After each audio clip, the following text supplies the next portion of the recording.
फसल बचाओ नस्ल बचाओ। शुरू की गई थी, ये हिमाचल प्रदेश के कांगड़ा जिला से धर्मशाला से शुरू की गई थी और इसे शुरुआत हमने 17 फरवरी 2023 शाम 6:30 बजे से रात्रि मिसाल पैदल यात्रा, इस यात्रा का जो नाम था, और हम लोग इस मिसाल को जलाते हुए और पैदल चलते हुए निरंतर 45 से 50 किलोमीटर की रोजाना रात्रि यात्रा हमने पूरी की है। और दिल्ली पहुंचने पे हम लोगों को नहीं था पता कि दिल्ली में आने पे हमारा स्वागत 144 के साथ किया जाएगा।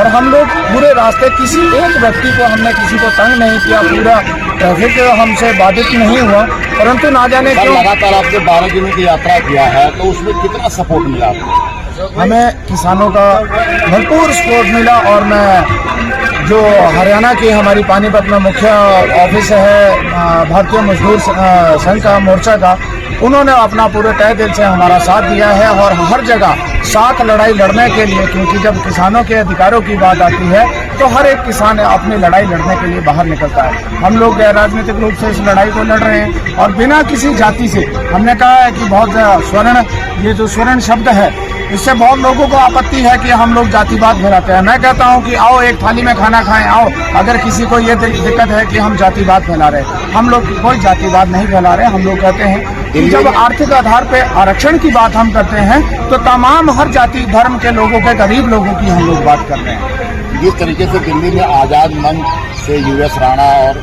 शैलेंद्र जी यहाँ पहुँचे हुए हैं, आपका स्वागत कर रहे हैं, वो कैसा महसूस हो रहा है? ये हमें बहुत गर्व का विषय है और हम लोग चाहते हैं जिस तरह से हम लोग कंधे से कंधा मिला के आजाद मंच भारतीय दिल्ली में हमारा सपोर्ट किया है और हर जगह अलग अलग राज्य में पदाधिकारी है वो कार्य कर रहे हैं। हिमाचल के साथ साथ हमने हरियाणा का भी धन्यवाद करते हैं, पंजाब का धन्यवाद करते हैं और दिल्ली के बारंबार मैं धन्यवाद करता हूं जितने भी हमारे साथ संगठन आए हैं। अग्रवाल सभा है, हिंदू महासभा है, ये सभी सभाएं हमारे साथ सम्मिलित है और इस आर्थिक आधार पर आरक्षण रूपी लड़ाई में हमारा साथ कंधे से कंधा मिला के दे रही है। क्योंकि हमारा मकसद राजनीति करना नहीं है, हमारा मकसद हर गरीब को उसके अधिकार देना है, हमारा मकसद हर किसान को उसके अधिकार देना है, हमारा मकसद हर गरीब को उसके अधिकार देना है। क्योंकि हमारी जो लड़ाई है वो 10% तो आर्थिक आधार पर दे दिया गया।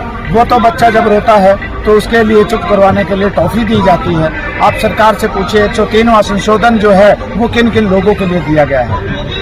वो उन लोगों के लिए दिया गया है जो पहले ही आरक्षण है और उससे कुछ एक लोग बच जाते हैं, उन्हें वो आरक्षण दिया जा रहा है। तो जिस प्रकार से हम किसी के आरक्षण के विरोध में नहीं है, मैं आपके माध्यम से कहना चाहूंगा कि हम किसी के आरक्षण के विरोध में नहीं है। विरोध सिर्फ इस बात का है कि जो आरक्षण के नाम पे बंदरबांट की जा रही है, विरोध उस बात का है। आज सारे अमीर लोग आरक्षण का लाभ ले रहे हैं। ये जो विधानसभा में बैठे लोग हैं या बड़े बड़े पदों पे बैठे लोग हैं, वही लोग आरक्षण का लाभ ले रहे हैं। परंतु उसके एवज में जिसके लिए आरक्षण का, आज अगर बाबा भीमराव अंबेडकर जी जिंदा होते तो शायद इस आरक्षण की बंदरबांट को देखते हुए खून के आंसू रो रहे होते।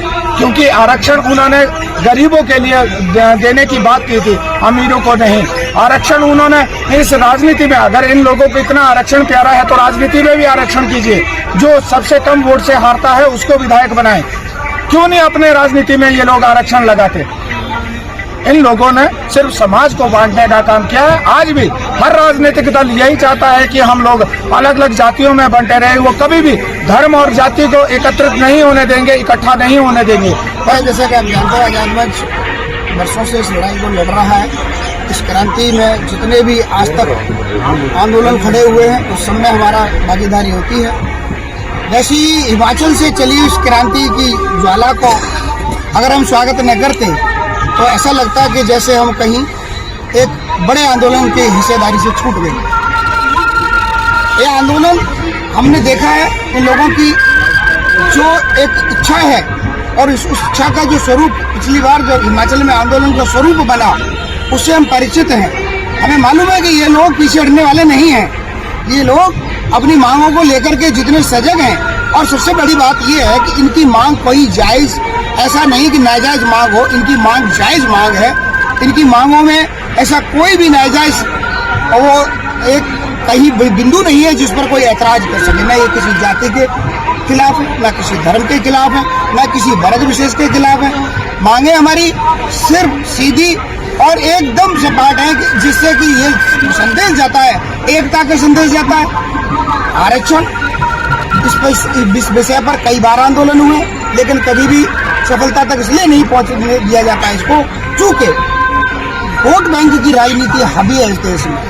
जिस लोगों का तुष्टीकरण की राजनीति हावी है, तुष्टीकरण की वजह से हमेशा कोर्ट के आदेशों को भी पलट दिया जाता है। गाड़ी हिमाचल से उठी है और ये ज्वाला का रूप लेके दिल्ली पहुंची और ये रुकने वाली नहीं है। तो हम आह्वान करते हैं सरकार से कि या तो इसको शांत कर दिया जाए, नहीं तो इसके लपेटे में अगर सरकार आती है तो आगे 24 में इलेक्शन है, तो इसका खमियाजा सरकार को भुगतना पड़ेगा।